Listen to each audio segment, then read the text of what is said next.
Hi guys, wala na tong edit-edit ha, para hindi na magduble. Nag-window shopping tayo dito sa mga beauty product. Titingin ako ng pang-blend ng aking nabiling contour. So marami siyang tester. Mostly hindi ako nagtitest talaga kasi takot ako baka iba-iba yung ano no, magka-allergy tayo.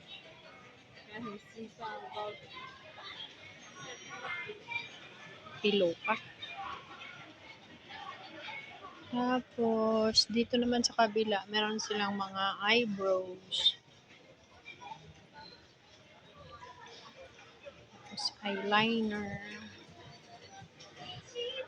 Yan yung mga presyohan dito. 108. Kayo na lang mag-multiply. Depende sa, sa design at sa quality. Brand.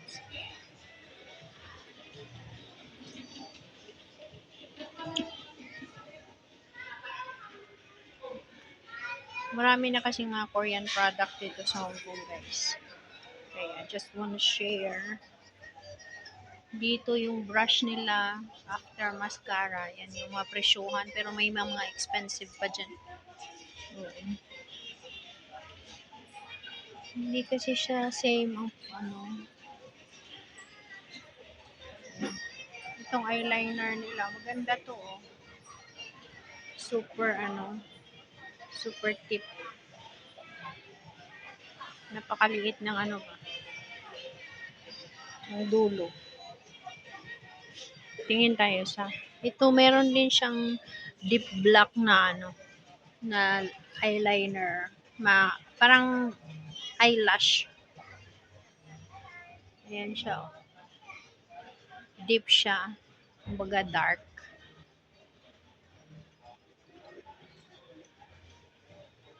Try natin sa kabila.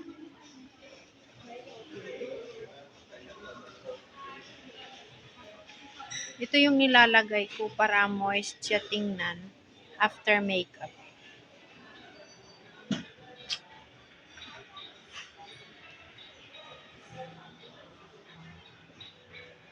Mga girls. Pero hindi ako masyado eh. Basta light makeup lang ako guys. Light. Hindi bagay sa akin yung dark makeup. Mas maganda tingnan sa akin yung light.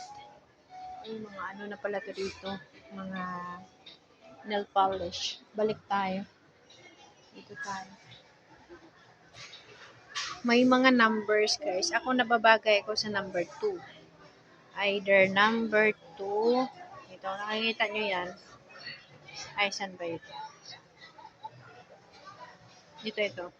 Nakikita nyo yan, number 2. Yan kung aking nababagay sa akin yung number 2. Number 3, okay din. Hanggang dyan lang yung kulay ko. So, magdidepende po yan. Kaya minsan, pag bumibili kayo, bagay sa inyo, tapos next nyong bili, hindi na bagay. Kasi nga, hindi nyo tinitingnan yung number. Ganyan din ako dati. Kailangan. Ito daw, tester to ito. Before. Hindi niya nilagyan yan before. Ay, ito. Saan ba dito? Ito pala ito. Wala pa yung lagay before. Nung nalagyan niya, ganyan. So, maganda siya, no? Maganda ang kanyang resulta. Sana po. But maganda yung result.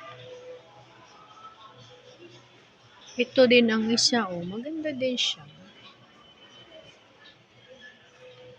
Lash top coat. Pero hindi ko pa na-try yan. Kasi mga lang ako. Mga lights lang.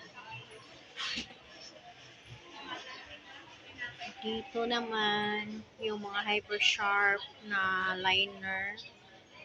Natural brown. So, ito yung akin. Yan yung akin, o number 2. Tag 75. Maybelline. 75 siya. Naka 24% off. So, mura na lang siya. Okay? So, hanggang dito na lang. Next time, i-video natin to iba. Bye! In the room, heart go kaboom, kaboom.